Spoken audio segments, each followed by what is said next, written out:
Hey, welcome to the Church Explained podcast, a conversation to grow your leadership and build your church. Today, we're joined with Derek Smith, the whole way from Bolton. We are. Welcome, Derek. Yes. Thank you very much. It's actually snowing in Bolton. Wow. As we speak, so just to let you know. Come on. Well, a little bit about Derek. Derek leads King's Church, and they are in Bolton, but also in Wigan, Blackpool, Salford, Gateshead, and they also have a Persian campus. I think I got all that right, did I, Derek? You did. Listen, you did that well. I'm thinking of giving you a job. You did that well. Oh. Thanks, mate. He's open for offers, Yeah. as long as the pay's right. Yeah. But he also is a avid Bolton Wanderers fan, which means nothing to most of our audience. Right. But they used to be in the Premier League.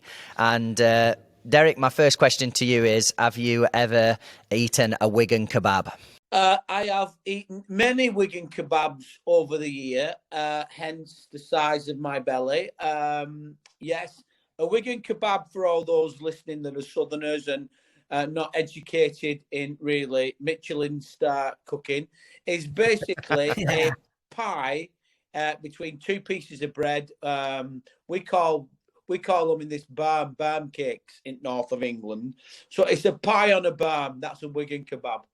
Or a pie on a cob.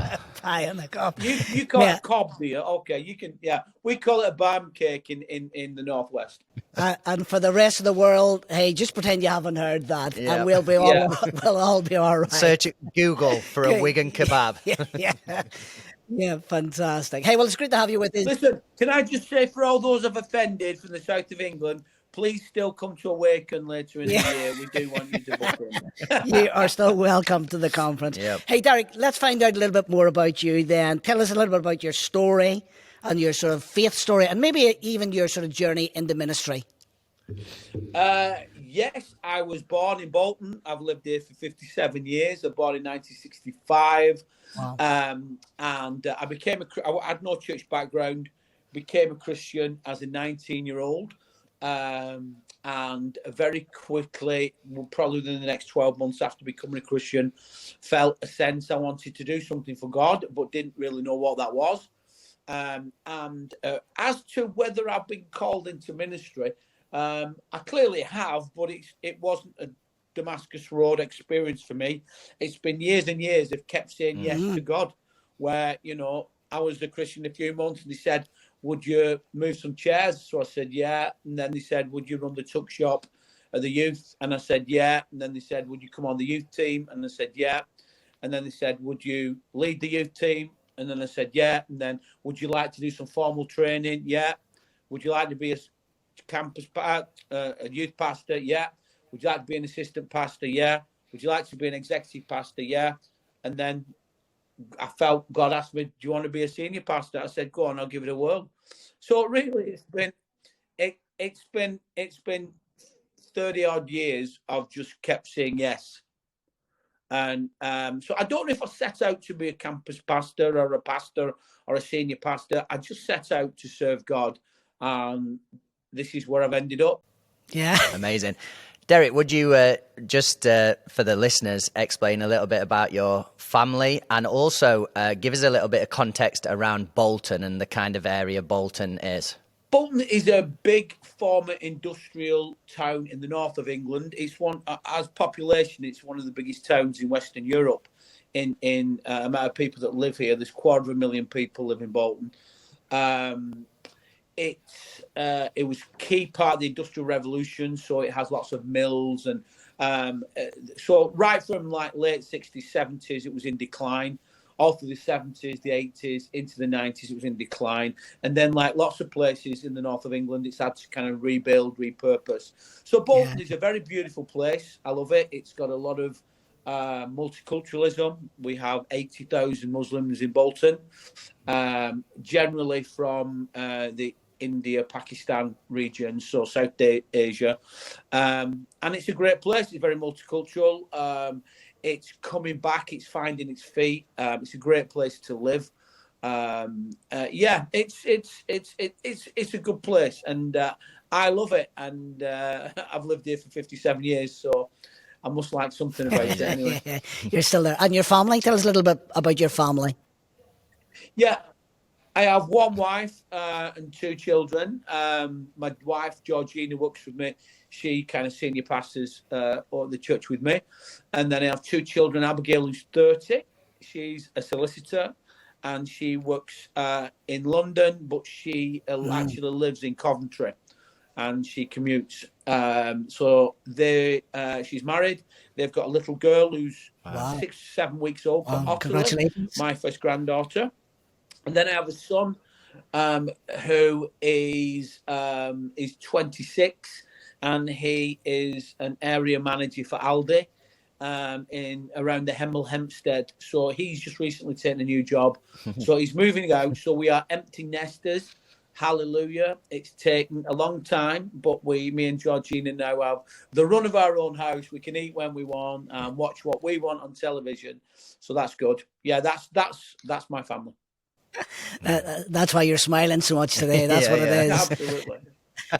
And Derek, tell us a little bit about, obviously you've mentioned you're the senior leader for King's Church. How long have you been in that role? What's that like? Tell us a little bit about that. Well, King's is 17 years old from scratch. We, myself and my wife and two other couples, birthed King's in 2005.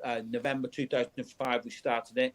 We started in my front room, moved to a little coffee shop, moved to a library, then we moved to a tennis centre. We've been in schools. We've had in total, both Sunday and midweek, about 25 different venues over that period of time. And the first few years, probably the first 5 years, were quite slow growth. It probably took us 5 years to get a regular 60 people on a Sunday. And then the next 5 years, we saw real good growth. So it took 5 years to get to maybe 60 people. And then the next 5 years, we got to 300 or 400 pretty quickly. So I don't know particularly what we did differently. I think it coincided with me going full time, which was helpful because I could work on the church. During that time, I always felt in my heart I wanted to have a multi-site church because for two key reasons. One is it gives more opportunities for ministry. And secondly, it's the best way to evangelize, I think, is to plant a church and to build a great church. It spreads your influence and spreads your impact. So we 5 or 6 years ago, we started our second campus in Wigan. And then we started our third campus in Blackpool. And then our fourth campus was our Persian campus. And then our fifth campus was our latest campus was just before lockdown, which was Gateshead. So we have 5 campuses and then Bolton. So we call it 6 campuses. And we are just working on what we do now, moving forward for other campuses and where we want to go and what we want to establish. It's taken us probably 2 years to recover after COVID. We took massive hits in COVID. We just moved into a huge building in Bolton. An old industrial mill that we'd taken over that was a big hit moving into COVID financially. We had to recover from that. I have some good campus pastors and they all relate into us. And a campus pastor is, it's far easier, I think, than running an independent church because you don't oversee the finances. You don't oversee the preaching program. You're there in your campus to replicate the vision of the whole thing. So how I word it, without being disrespectful to my campus pastors, because they're all brilliant, is my campus pastors are not there to be they're not there to be their independent voice. They're there to reflect the voice of the organisation, and it's working really well for us. It allows people to come and do ministry for all the right reasons. So a campus pastor spends time on preaching, teaching, and pastoring people. And all the other stuff that you don't go into ministry for, like governance and HR and risk assessments and financial planning and budgets and spreadsheets, we do all that centrally. So the campus pastors can get on with what they want to do, and we run everything centrally from Bolton. So that's the model. We haven't got it perfect. We're learning every day how to get it a bit better. We are committed to the model. We know it's not for everybody. but it works well for us. Great. I wonder just on that whole campus pastor thing. Interesting. Obviously, you're saying you not being like an independent voice, but being your voice, taking your vision. So, how would you help your campus pastors to do that effectively? You know, in the everyday running of church and campuses. Well, our campus pastors meet every Wednesday. I've just come out of a meeting a couple of minutes ago, and we met for a couple of hours to pray, talk about stuff. So we meet regularly together. We also meet regularly individually with me and Georgina, where I go through stuff. On the Sunday ministry, because I decide what we preach on across all our campuses, and I decide who preaches it. So all those things are still run centrally by me. But when I decide what's going to be the next teaching series, I will pull all the campus pastors together and we will discuss how we put that together. So we'll put, I call it a synopsis. The synopsis of what we're preaching we'll put together. So the next one we're currently doing a January series called As For Me, from Joshua 24 verse 15, where Joshua said to the nation, "As for me and my house will serve the Lord." So we're doing a 4-week series on that. And then we're going to go into an 8-week up until Easter discipleship series. So on Thursday night this week, I've got the campus pastors coming together, and we're going to discuss, right, what do we think of the priorities in discipleship? How are we going to do that? And they'll have some input in that. Then the synopsis will be written up, and then the synopsis goes out to the campus pastor or whoever's preaching it. And it's kind of guidelines of what we're looking for. They can then bring their own flavour to it and put their own illustrations in, as long as they don't deviate too much and just use it as a heading and then go and preach something totally differently. But then I listen to, every few weeks, I'll listen to a couple of podcasts from my campus pastors to make sure that they're in line with the whole thing. But it takes a bit of time, because campus pastors, the challenge for them is, and we're working on this all the time, is I don't want them to feel like they're preaching secondhand vision, where it's not really their revelation, they're preaching my revelation, which is true. But we work hard to get collaboration in the text, so that when we do preach it, and I think most of the time we get it right, the campus pastors, when they preach it, they feel it's part of them, they've had ownership of it, and they get what we're trying to say. But it needs work. It needs constant attention. But I think the benefits are brilliant, because all the campuses are hearing the same things. So it helps. It really helps. And then we put multi-campus stuff on media and things that help bring it all together. We're currently doing 21 days of prayer and fasting. In fact, I think you're doing that at Icon at the moment. I was talking to Paul a few days ago. So a devotional goes out every morning on one of the things. The theme of our 21 days is closer. So we're talking about being closer to God, closer to our calling, closer to one another, closer to the church. And we're kind of doing that, culminating on the 29th, where we're going to have a big worship and prayer night, multi-campus, pull everybody together, and then bring it to a conclusion. So yeah, we're working on it. I think as a senior pastor, most senior pastors, as you know, are working. We live in a perpetual state of frustration that things could be better, and that's what I'm always trying to do: get things better. But it's going good, and I think we're kind of 70% on how I would want to run it. Great. Well done. So, Derek, you mentioned there just about the fact that you've been in different locations. 25 you've mentioned, and you've moved into your current location. I wonder if you could just share with our listeners a little bit about the story of that, because obviously it's a little bit different than maybe some churches would do. So maybe if you share a little bit about the story, what you've got there, and I guess around some of the faith that's needed to really make that happen. Okay. We were in a building about 800 metres down the road from where I'm currently sat in the mill. Our main hall could hold about 350 comfortably. We had some offices, we had some small rooms, and we had a bit of a coffee area. It worked brilliantly for us. till we got to about 300 people on a Sunday. And then it started to creak because we were having 90 to 100 children as part of that, and we hadn't got the wraparound stuff. Parking was a bit of a problem. So we were looking for a venue and hadn't found anywhere. And then the landlord came to us, because we rented the venue, and said, I've sold the building, you've got 3 months to get out. So we just couldn't find anywhere. We couldn't even find anywhere temporary. So we took a huge step of faith and moved into a mill, a derelict mill that is only about 800 meters away up the road. But it's massive. It's a huge industrial site. And we moved in far too soon. We had no electricity when we moved in. We had no flushing toilets when we moved in. We just had a big main hall that was just carpeted. The heating didn't work. It just was such a massive, massive, massive challenge to the church. But we knew we had no alternative. So we moved in. We just felt we were maybe getting there. And COVID hit and just took the wind out of our sails. In order to get this new building, we would have to rely a lot on renting it out for conferences. And that was canned over COVID for a year and a half, which cost us around £400,000 in lost revenue.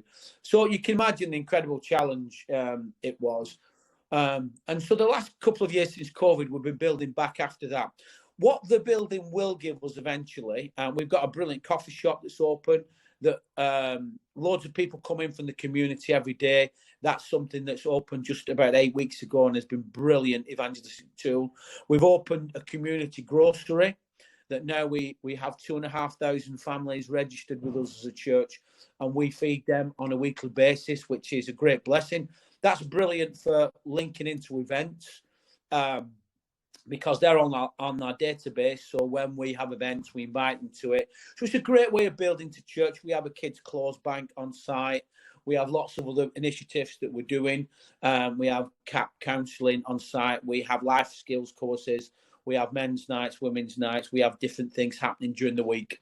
So it's given us a massive venue to grow in, but we'll probably be building it for another 2 or 3 years yet.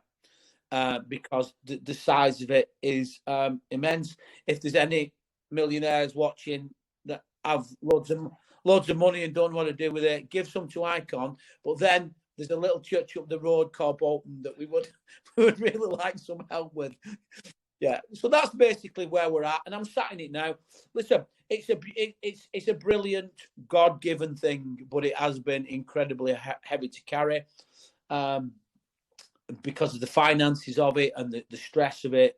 But I just feel deep down, and I have bad days and good days on it, but I just feel deep down, I've got to push this through. I feel I've got a bit of a gift of faith for it. And I'm holding on to that when I don't necessarily feel it, that God, you got us into this, you'll get us through it.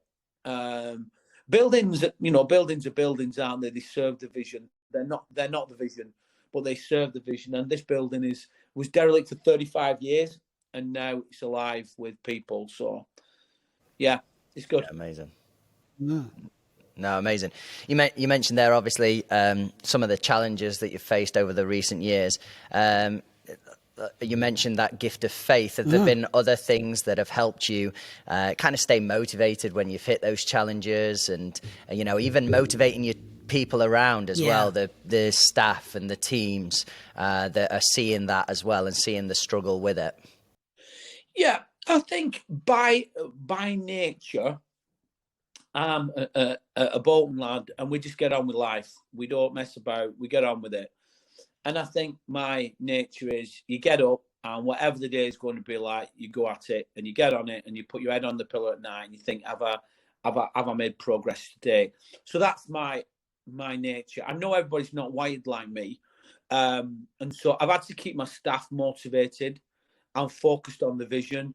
So I think that's been a massive thing, that if you don't motivate your staff to carry the vision, they'll just die in the details, and they'll die in the quagmire of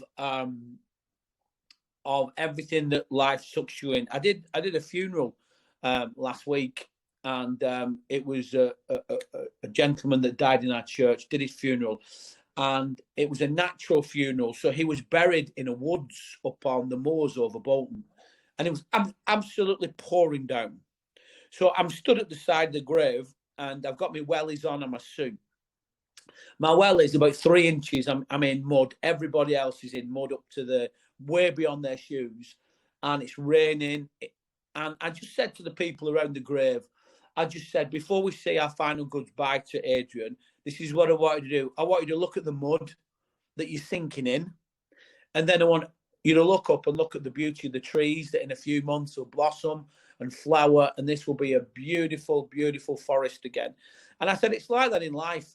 You know, you can spend all your life gazing at the mud that you're sinking in, or you can lift up your head and look at the potential of what's coming. And I think that's the key responsibility that I'm carrying at the moment, is to keep my staff, keep the church motivated in what we're doing, where we're going, and not let people just get engulfed in the day-to-day church challenges, hassle, programs, budgets, lack of budgets. Because if you just look at that, your head will go down, you'll lose the vision.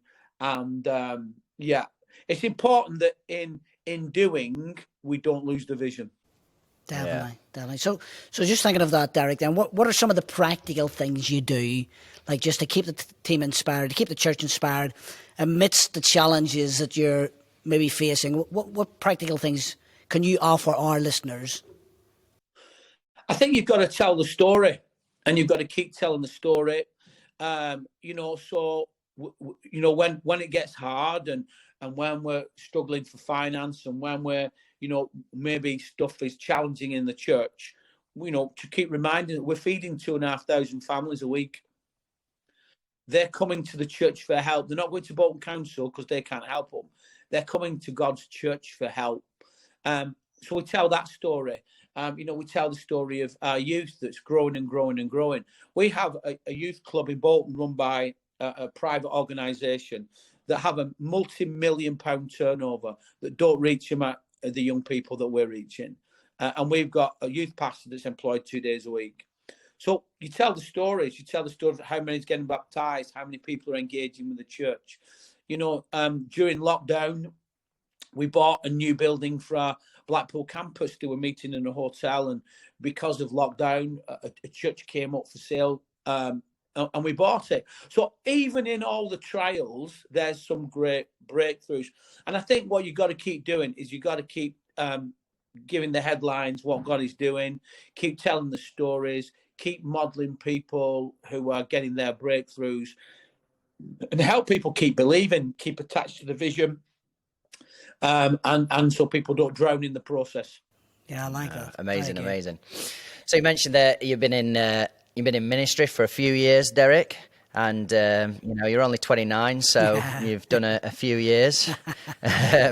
But like most leaders, and you mentioned it there in terms of the building, but I guess over the span of your leadership, you've had moments where it's been exhilarating, you've been on kind of the mountaintop, and then also times where it's not been so great. And just thinking of your leadership journey, what would you want to know back then that, like at the start of your journey that now, that, someone who's starting out on this leadership journey, maybe starting a church or being a campus pastor, whatever it might be, what would you wish you knew back then that you know now?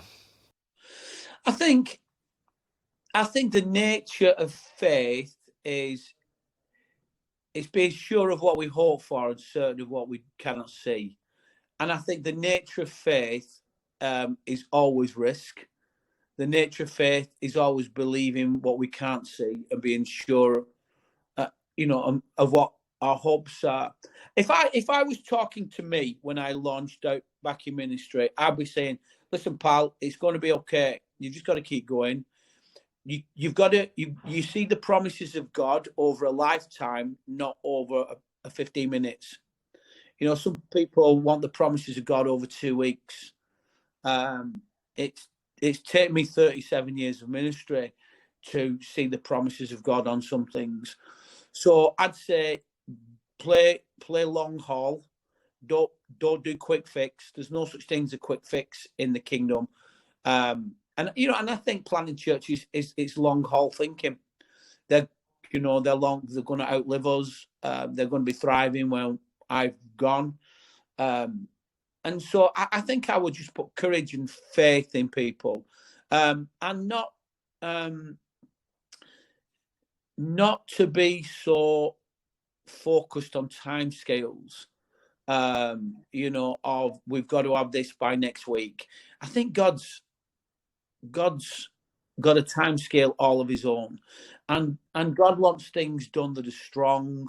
He wants things done that are resilient. So I just think I'd probably say something like this: slow down, enjoy the journey, smell the coffee, try not to get frustrated. It's all going to be okay. You've just got to keep getting up, keep doing the right things, keep believing God, keep loving the people, keep your heart right before God. Don't drift into frustration or manipulation or trying to get your own way. Just trust God and keep going. Great answer to that. Yeah, amazing. Yeah. So just thinking of some of the stuff you do with younger leaders, how do you prepare them for ministry? What are you doing for those? Maybe not just younger leaders, but maybe leaders coming through in your setting. How are you getting them ready for what they're about to do? Whether it's, in a paid role or whether it's in a volunteer role. Yeah. It's funny, I've had a bit of probably the last couple of years, I've had a bit of a slight switch in my thinking on this. I now think you cannot make somebody a leader that God hasn't made a leader. You can only hone what God is doing. It's like preachers. I've done preaching courses for 30 years. I'm at the point now where I can't make anybody a preacher. If somebody's got a gift, I can help them hone it. But it's either a gift God has given you or it's not. And that's where I've come to. So I think for our young leaders or any leader that's aspiring, I would want to see a level of faithfulness in what they're doing in the local church. I want to see them loving God and his house and his people. I'd want to see them doing it for free before we ever go near a salary. I'd want to see them giving and serving and praying. And then after that, when I observe that, I would probably invite them to come alongside us as a church, to come to some special events that we put on for leaders, to teach the stuff out of them. I would spend some time with them and say, what kind of leader are they? What's their, what do I think their capacity is? Are they leaders of 10s or 50s or hundreds or thousands? What are their primary gifts? I think what I'm quite good at, there's loads of things I'm not good at, guys, believe you me, but one of the things I'm quite good at is I don't beat people up for what they're not. So some of my campus pastors, I won't give any names, but some of my campus pastors, they are pastor teachers, and they love pastoring people and teaching the word. They're not visionaries, they're not evangelists, and I'm not going to beat them up because that's what they're not. I'm going to celebrate what they are and realise that's a gift they're bringing to the church. I've other campus pastors that are very evangelistic, very get out there. They would leave the 99 to go for the one. But I'm not going to beat them up because they may not do the best discipleship pastoral structure. I'll try and find out what people are and try and help them be better at what they are. I think you can always give attention to your weaknesses, but your weaknesses are always probably going to be your weaknesses. So we're not going to spend our life working on our weaknesses. We're going to spend the best part of our life soaring with our strengths. And I will give attention to our weaknesses as long as they're not moral. If they're moral weaknesses, then that needs attention. But if they're just things like they're not really good at admin, well, let's teach them, give them a basic, admin lesson. But let's not, try and make them the administrator of the year. Let them fly with what they're gifting at. So I think it's about identifying, pulling alongside, listening to them, finding out what their hopes and dreams are, and then trying to steer them in a process. We're not here to make everybody the same. Leadership training is not, it's not a sausage factory where we're producing everybody looks the same, sounds the same, acts the same, but we're trying to help people find their genius. And you guys at Icon, you guys know you've got lots of different people, and some people are genius in one area I'm pretty poor in another, and that's okay. That's okay. Yeah, that's great advice. Yeah, isn't it? no, really good. Just thinking on that, obviously you not I love the thought of you don't beat people up for what they're not, and thinking you just gave the example of some of your campus pastors. Would you then be intentional on who surrounds them in terms of the you example someone who's a great pastor teacher? Well, then when there's some big evangelistic event that they're looking to do, would that then be intentional as a church to go, okay, and this is the person who's going to come and speak at it or do whatever? Yeah, absolutely. So the guy who leads one of the campuses, who's very evangelistic, but not really incredibly biblically literate. I've helped him by booking him onto some academic training in the area of biblical literacy. So just to help them, their teams that we're developing around them, we try and get them the kind of people that they're not to work with them, so the team and them can help them. But equally, I mean, we're just doing something creative at the moment because several of our campus pastors, or two of our campus pastors, are nearing retirement now. And we also want to open some new campuses. So what I've done is on the 4th of Feb, I'm doing a campus pastors recruitment day. I'll put it on social media and I've just thrown it open and said, come and spend a day with us. If you're interested in ministry, whether it's now or sometime in the future, whoever you are, from whatever background, single or married, if you want to just come and spend a day with us learning about what we do, what Kings is, come and spend a day and we'll see where that takes us. And I've done it kind of just to see, does God want to bring anybody to us that may be out there that I've not recognized? And it's really interesting because some of the people that booked in are quite interesting. And I'm wondering if God is bringing people to us for some of our new campuses that we want to launch, and also some replacing some of the pastors that are in the next 12, 18 months are going to retire. So we're just open to what God wants to do and open to the people God wants to bring to us. And at the end of that, because I think there's, going to be 20, 30 people there, I may say, we're going to keep you in our thoughts, but it's not your time. I suppose it's a bit like a football academy where we're just throwing the gates open and we're going to say, you're not ready for the first team, but we're going to put you in the second team and we're going to monitor you. Or, you're not really ready yet. You need to really work on your fitness, or you need to work on your athleticism, or whatever it is in the context of ministry. But we're going to keep our eye on you and we're going to help you to possibly get there. So yeah, that's where we're up to. I'm at the stage in my ministry where I'm prepared to give a few things a go, and say I've not done this like this before. I've been a lot more deliberate before, but I'm just going to throw it open and see if God's going to bring us some wildcard relationships that we can adopt into our family and become integral to what we're doing at Kings. Amazing. Yeah, that's very interesting. Yeah. That, and maybe a little bit of, as you say, Derek, a little bit innovative. Maybe some people haven't tried it that way before. So it'll be interesting to see what happens on the 4th of Feb and who turns up and how that works out. Just thinking of even for yourself. Then, obviously, you've talked about some of your campus pastors that are a certain age. They're thinking of stepping back or retiring at some point. Well, what about for you then? As you're maybe thinking of the future. I'm being careful of what I say here because I don't want to say you're exiting tomorrow.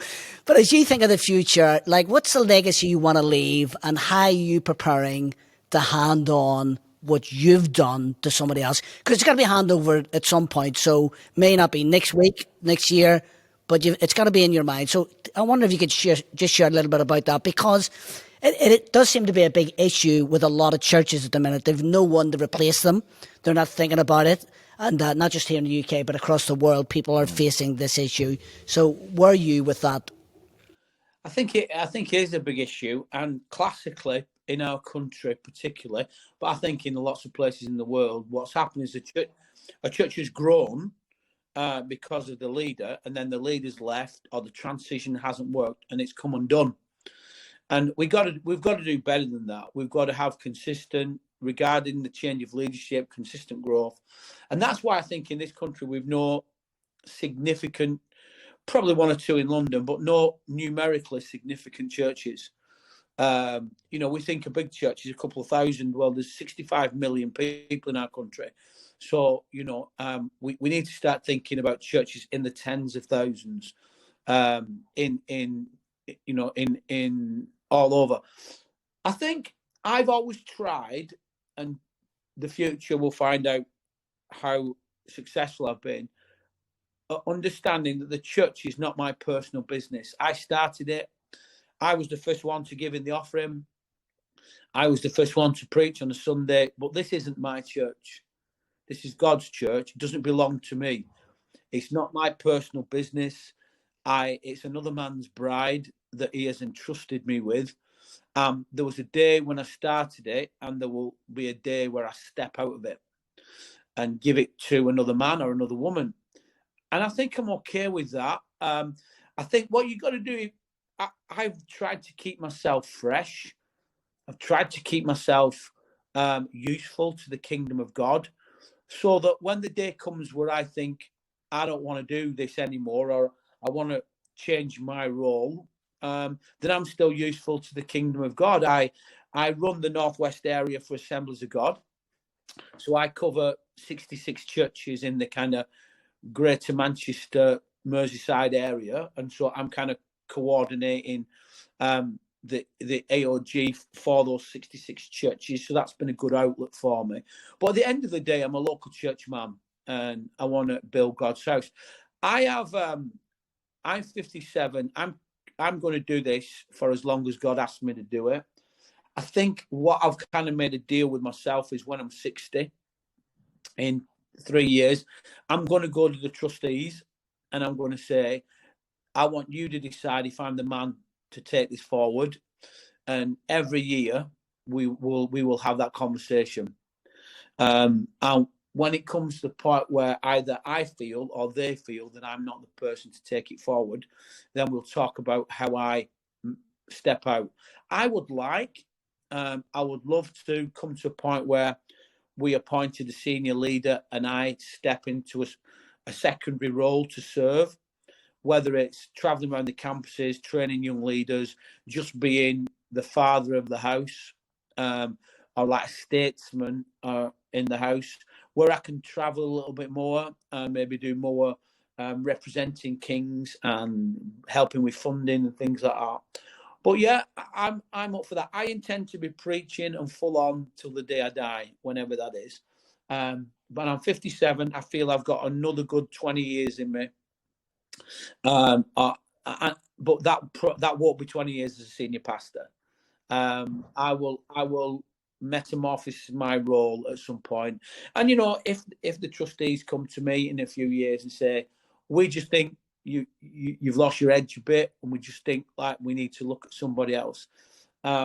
It's not my church, and I will really, really consider that. And if I think that's the best for Kings moving forward, then that's what's going to happen. So yeah, it's on the radar. We talk about it with my trustees and my team. No plans to go yet, because I think we're still in quite a vulnerable position with our new building and some of the commitments we've made. But we won't be there forever. We're going to get to a place of more stability, and I want to hand this over financially, but in a really good place, numerically. I feel, and don't hold me to this, because goals are goals; they're not written on tablets of stone. But I would like to hand this over at 20 campuses with 4,000 people attending. That's kind of my benchmark. Now with 6 campuses with probably 1,100 people attending. So we're a long way off where we need to be. But if I retire and there's 18 campuses, well, I had a go. So I'm not holding myself to it, but it's just kind of an idea of what I'd like to do. Yeah, well, I mean, it's good you're thinking of the strategy and some of the nuts and bolts of that, and even having those conversations, because some leaders don't have those conversations, do they? So thanks for sharing that. Yeah. I wonder if we could just finish with a few quick fire questions. Yeah, let's do that. We love our quick fire questions. So Derek, answer. Answers have to be quick. You ready? What are you most excited and challenged by at the moment? What am I most excited and what in ministry or life generally? Whatever you Whatever you want. want. I'm loving where Bolton Wanderers are at the moment. We're in the semi-final of the Papa John's Trophy. We're in the playoff position, so I'm excited. I'm really excited at where we are as a church. I think we're at a very interesting place as a church. We haven't been this route before. There's a lot of projects that are coming into my world. I think, that's interesting. So I'm excited about the potential of creative ministry over the next few years. Yeah, I think those two things are things that are exciting me at the moment. Right. And thinking of your top 2 book recommendations, what would you recommend people to read outside of the Bible, of course? I'm currently reading Emotionally Healthy Discipleship by Pete Scazzaro, I think it is. I'm only a few chapters in, but that's a really, really good book. And last night I just started reading a book called Resilience by Mark Benton, but I'm only on the first chapter. So it's basically a study on Timothy, 1 Timothy, 2 Timothy. So it's a bit early to tell. It's a good start. So those are the 2 books that I'm currently on with at the moment. Great. What's your favourite meal of choice? That changes depending on my mood. I do like a good curry. Yeah. But, there are days I'm in the mood for Chinese. Yeah. Sweet and sour chicken. Yeah. And I do like a good steak. Yeah. So, a trip to Miller Carter occasionally works for me. Very nice. Or a good steak. But me and my wife are foodies, so we like to go out to nice restaurants. That's kind of what we do. I don't drink. I don't spend a lot of money on other things recreationally, but we do like to eat out. Great. Yeah, I like that. And final question is, and maybe you've answered this already, is what do you do to stay fresh in life? Me and my wife are very, very different. It's a wonder we've been married 32 years, to be honest, and still happy, because she's quite introvert and will sit with a book, and she's happy with that. She loves crowds, but she's happier on her own. Where I need to do, I relax by doing something different, not by doing nothing. If I'm doing nothing, I'm bored. So when we go on holiday, I can't sit by a pool for 2 weeks. That would be worse than being overworked. So so for me, like, sport is a massive release. So I go jogging occasionally and running. I love watching football. I love watching rugby. I like most sports. So sport is a great outlet to me. So sometimes I just go onto the park and watch amateur football. I love any level of football, whether it's Premier League, Champions League, or the Bolton Pub League. I don't really mind. I just like watching sport. I like eating out, relaxing. I like stimulus. I like seeing things. I like walking. I like going to new places. I like traveling and seeing new places. So, yeah, I'm a bit of a doer. So if I've got a day off, I want to go and do something. I don't want to lie in till dinner and then watch Netflix all day. That's not really I have to do something to keep fresh. And, reading's a great way of keeping fresh. But I am inquisitive as well. And I would say this is underrated. Keep asking questions. Keep learning. Keep being inquisitive. Keep just wanting to know how things work. Keep asking people that do stuff. I think the minute we stop asking questions, it's the beginning of the end. Yeah. No, so good. Well, Derek, thanks so much for being brilliant on the Church Explained podcast. Yeah, thank you. You can find Derek on social media, Instagram, all of that, but also you'll be able to search King's Church Bolton on the web, and you'll be able to get on the website there to see all that they're doing.